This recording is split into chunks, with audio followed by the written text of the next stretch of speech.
এই অহংকারীদেরকে জাহান্নামের মধ্যে জ্বালাবেন। জাহান্নামের মধ্যে অনেকগুলো স্তর আছে। জাহান্নামের একটা স্তরের নাম হচ্ছে জাহিম।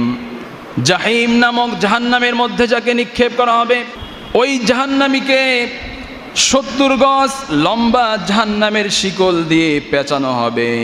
আল্লাহ রব্বুল আলামিন ফেরেশতাদেরকে বলবেন, খুযু, ওরে ধরো, ফাগুল্লু, ওরে কঠিনভাবে বন্দি করো, সুম্মাল জাহিমা সাল্লু, ওরে জাহিমের মধ্যে নিক্ষেপ করো, সুম্মা ফি সিলসিলাতিন যারউহা ৭০ যিরাআন ফাসলুকু।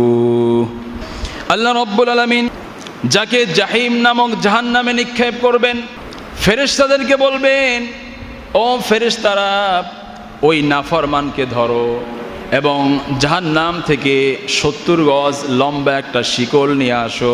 ফেরেশতা ওই জাহান্নামীকে ধরবে, জাহান্নাম থেকে ৭০ গজ লম্বা একটা আগুনের শিকল নিয়ে আসবে, তার হাতটা শরীরের সাথে লাগায়া তার পা থেকে সেই ৭০ গজ লম্বা শিকলটা পেঁচানো শুরু করবে। পেঁচাইতে পেঁচাইতে যখন মাথা পর্যন্ত চলে আসবে, আল্লাহ রব্বুল আলামিন বলবেন, এবার থামো, ওই নাফরমানকে এবার দাঁড় করাও। ওই যে একটা আগুনের খাম্বা দেখা যায়, ওই খাম্বার কাছে এই জাহান্নামীকে নিয়ে যাও। ফেরেশতারা তাকে উঠিয়ে আগুনের খাম্বার কাছে নিয়ে যাবে। আল্লাহ রব্বুল আলামিন বলবেন, আগুনের খাম্বার সাথে তার চেহারাটা লাগায়া দাও, বাকি যে শিকলটুকু ছিল ওই শিকল দিয়ে তার চেহারাটা খাম্বার সাথে পেঁচায়া দাও, ও যেন চেহারা ঘোরাতে না পারে।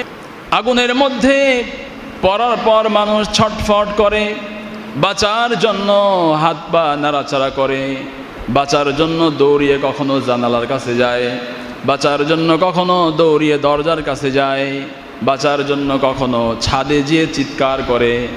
কিন্তু জাহান্নামের মধ্যে যখন আল্লাহ রাব্বুল আলামিন ৭০ গজ শিকল দিয়ে কাউকে এরকমভাবে পেঁচায়া বাঁধবে, ওই ব্যক্তি কখনোই হাত পা নাড়াতে পারবে না, তার মাথাটা ডাইনে বামে কোথাও সে ঘোরাতে পারবে না।